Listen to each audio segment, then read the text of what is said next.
咁兩個問題嘅，第一個呢，就係有關尤其是公立醫院專科門診同埋基層醫療之間嗰個協作。即係現在嚟講，我哋做咗嘅就係一個慢性疾病共同治理計劃，嗰啲係未有病未係公立醫院嘅病人。咁頭先局長都提過，就係公立醫院有比較上多可能都穩定慢性疾病嘅病人。咁我哋有冇一個好嘅計劃，或者時間上我哋諗有冇一個計劃係將呢類穩定嘅病人係比較上大量咁轉翻去基層嗰處，等家庭醫生可以照顧呢？咁我哋知道現在有部分係可能病人唔願意離開，因為佢擔心你取消咗佢嗰個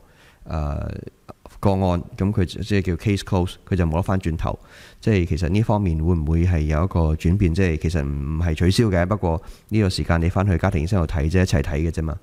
咁另外一樣我哋收到一啲嘅擔憂就係家庭醫生冇得轉，如果佢轉介個病人翻醫管局，好似重新排隊，佢冇得直接係幫嗰個病人去預約一個較為快啲嘅期，譬如4個禮拜、6個禮拜。咁呢方面可唔可以有得扭鬆啲，等負責嗰個案嘅佢個病人登記咗個家庭醫生係能夠安排到俾病人翻轉頭去公立醫院嗰度睇呢？如果情況有需要嘅話，應該第一個問題。第二個問題係個減免資格嗰處，其實剛才鄧家彪議員都問過類似嘅，就係到底我哋現在講緊係等到病人係有一個真係睇醫生嘅時候需要佢先申請呢？抑或係一早可以申請定先？呢個係佢嘅資格。我有呢個資格嘅時候呢，我一早攞咗呢個資格呢，到我去到急症室嘅時候，或者去睇專科門診嘅時候，我出示我呢個資格就可以得到個寬免咧。我想睇下邊一類嘅。唔該晒。關於嗰個專科門診病人同家庭醫生嗰個呢，其實喺我哋個基層醫療個發展度呢，我哋都建立緊一個雙向轉診呢個機制嘅，因為非常之重要。正如我頭先講啦，唔可以淨係單向，全部上晒嘅嗰個呢個專科門診之後呢，就唔落翻轉頭。如果咁樣呢，就會塞死過我哋個專科門診嘅啫。而呢，其實亦都會間接呢，令到嗰個醫療服務有可能個質量下降嘅嚇。真正需要專科門診嘅病人呢，得唔到適切嘅治療啦。咁喺我哋個慢病共治計劃呢，其實我哋都有一個咁樣嘅途徑嘅。就係如果經過篩查發覺有呢個慢病高血壓糖尿病嘅病人呢，佢如果有需要呢，我哋會轉介佢去專科門診度做一次性嘅一個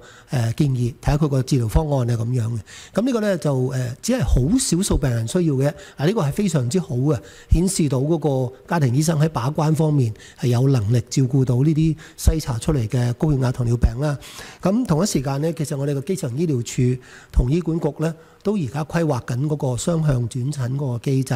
啊。咁詳細嗰度呢，我俾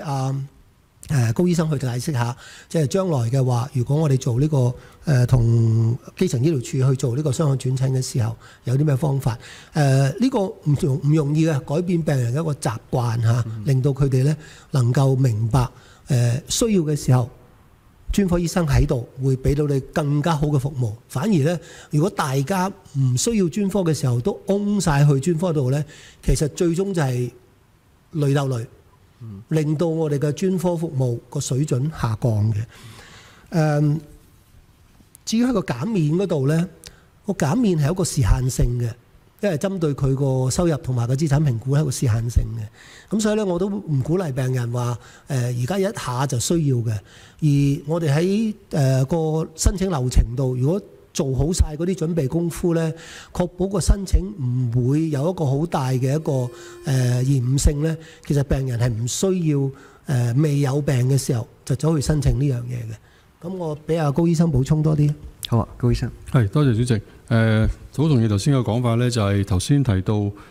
哋成個醫療改革呢，特別發展基層醫療呢，係有一個導向性嘅嚇。咁所以亦都喺個收費嗰度，大家見到點解專科門診嘅收費都會比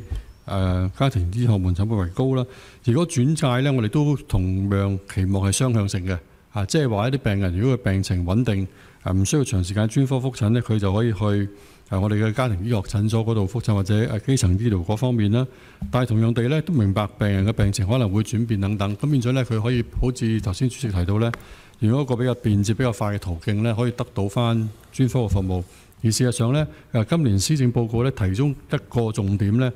都係我哋醫管局發展一套轉介嘅機制啊，甚至乎會將佢電子化。咁變咗將來咧無論係喺我哋嘅家庭醫學門診啦，或者私家醫生咧，佢都可以透過一個有系統嘅平台俾到適當嘅資料我哋咧，直頭可以電子化，甚至乎好似議員咁講咧，用一啲人工智能都會更加快咧。如果真係臨床需要係快啲睇嘅，可以幫佢快啲睇，亦都俾到咧嗰個市民一個安心。嗱，至於嗰個減免機制嗰度咧，我都好似頭先局長想再強調咧，其實今次主要嘅優化咧，我哋就係放寬咗嗰個收入個要求啦，或者資產限額啊、家庭定義等等，但係基本嘅原則係冇改變嘅。咁所以咧就首先個病人第一佢要有醫療需要先啦，就所以我哋唔建議坊間有啲市民講係咪都去申請咗先啊咁樣。第二咧就係佢真係有嗰個經濟需要先啦，因為大家知道咧，今次我哋放寬減免機制咧，其實我哋相信絕大部分嘅市民咧都能夠有需要嘅時候一定受惠得到。譬如舉例下喺我哋文件之前提嗰個例子，一個三人家庭嗰個入息嗰個上限咧已經去到39,500蚊嘅啦。咁所以我哋都唔想像個病人可能佢睇1、2次門診咧就即刻去申請個減免，因為相信佢經濟上咧都冇呢個困難。同埋俾多一個資料大家咧，其實咧而家我哋間唔中遇到啲個案咧，如果個市民佢冇申請冇成，突然間即係有個經濟困難咧，其實社工咧同時咧係可以即時咧批到一個一次性減免俾佢嘅。即係如果突然之間我唔預料有困難喎，有個嚴重嘅病等等，真係有困難咧，我哋同事會即時可以批入佢㗎，所以呢個大家可以放心。好多謝晒，